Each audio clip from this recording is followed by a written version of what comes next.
Penguin Random House Audio presents My Mortal Enemy by Willa Cather.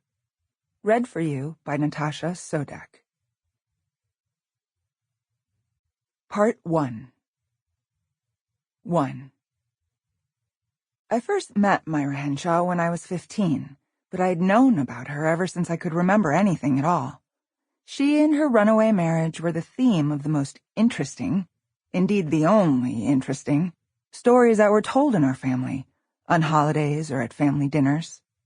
My mother and aunt still heard from Myra Driscoll, as they called her, and Aunt Lydia occasionally went to New York to visit her.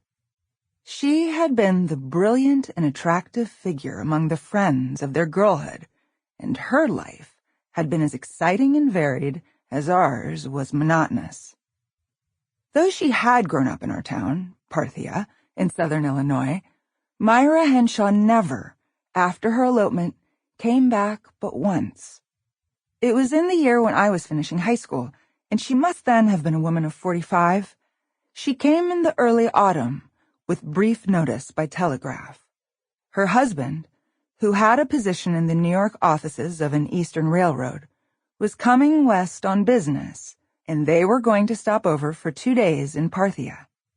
He was to stay at the Parthian, as our new hotel was called, and Mrs. Henshawe would stay with Aunt Lydia. I was a favorite with my Aunt Lydia. She had 3 big sons, but no daughter, and she thought my mother scarcely appreciated me. She was always, therefore, giving me what she called advantages on the side.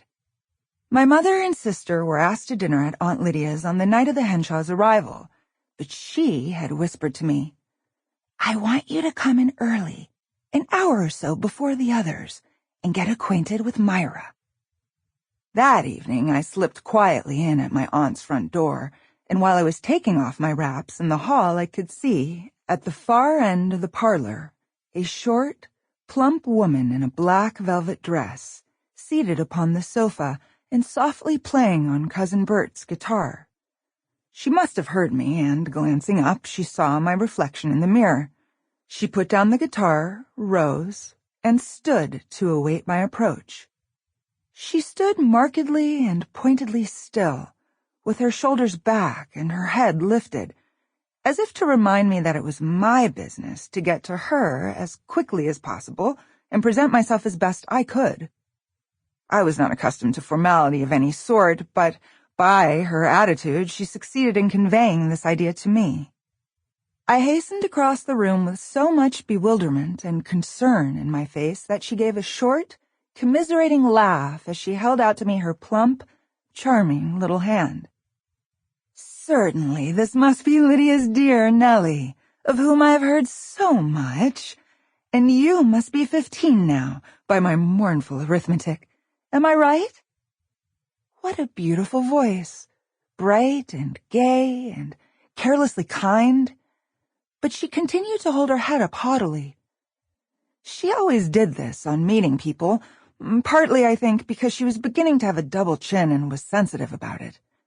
Her deep-set, flashing gray eyes seemed to be taking me in altogether, estimating me. For all that she was no taller than I felt quite overpowered by her, and stupid, hopelessly clumsy and stupid. Her black hair was done high on her head, a la pompadour, and there were curious, zigzag, curly streaks of glistening white in it, which made it look like the fleece of a Persian goat or some animal that bore silky fur. I could not meet the playful curiosity of her eyes at all, so I fastened my gaze upon a necklace of carved amethysts she wore inside the square-cut neck of her dress. I suppose I stared, for she said suddenly, "Does this necklace annoy you? I'll take it off if it does." I was utterly speechless. I could feel my cheeks burning. Seeing that she had hurt me, she was sorry, threw her arm impulsively about me, drew me into the corner of the sofa, and sat down beside me. "Oh, we'll get used to each other. You see, I prod you because I'm certain that Lydia and your mother have spoiled you a little. You've been overpraised." Sample complete. Ready to continue?